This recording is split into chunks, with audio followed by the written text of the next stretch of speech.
5 August Sheikh Hasina পদত্যাগের আগ মুহূর্তে রাজধানীতে ভারী অস্ত্রের সর্বোচ্চ ব্যবহার করে বহু ছাত্র জনতাকে হত্যা করে পুলিশ।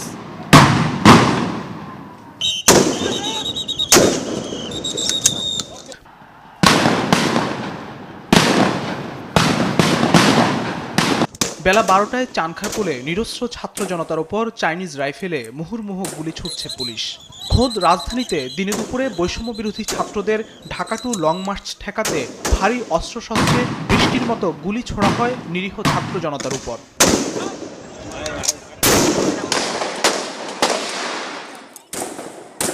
আন্দোলনকারী ছাত্র জনতা শাহবাগে যেতে চাইলে তাদের উপর হায়নার মতো হামলে পড়ে পুলিশ গুলি করতে থাকে প্রায় 2 ঘন্টা।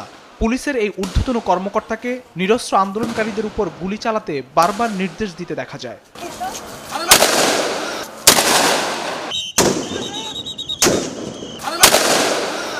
পুলিশের 4টি বিশেষ ইউনিটের কেউ একাধারে গুলি করছে, আবার কেউ আন্দোলনকারীদের পিছু হটাতে মারছে টিয়ার শেল ও সাউন্ড গ্রেনেড।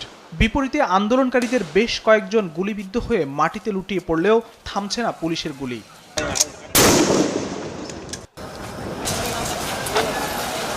পুলিশের গুলি শেষ হয়ে আসলেও আবারও বাড়ানো হয় গুলির মজুদ।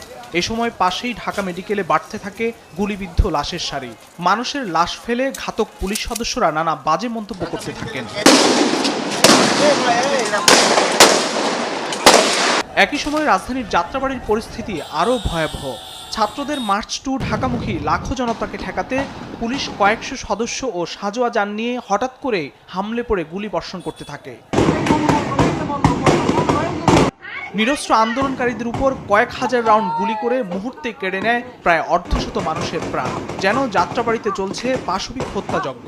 মুহূর্তেই সড়কে ছড়িয়ে ছিটিয়ে পড়ে থাকতে দেখা যায় বহু নিরীহ মানুষের লাশ।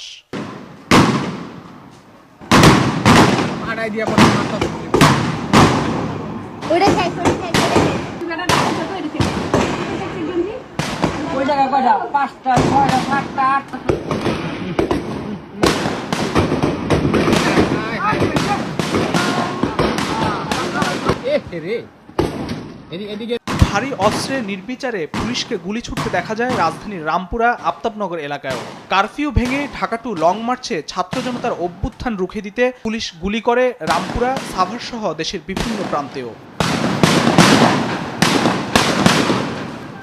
এদিন সারা দেশে শতাধিক মানুষ নিহতের খবর পাওয়া যায়। ফখরুল ইসলাম, দেশ টিভি, ঢাকা।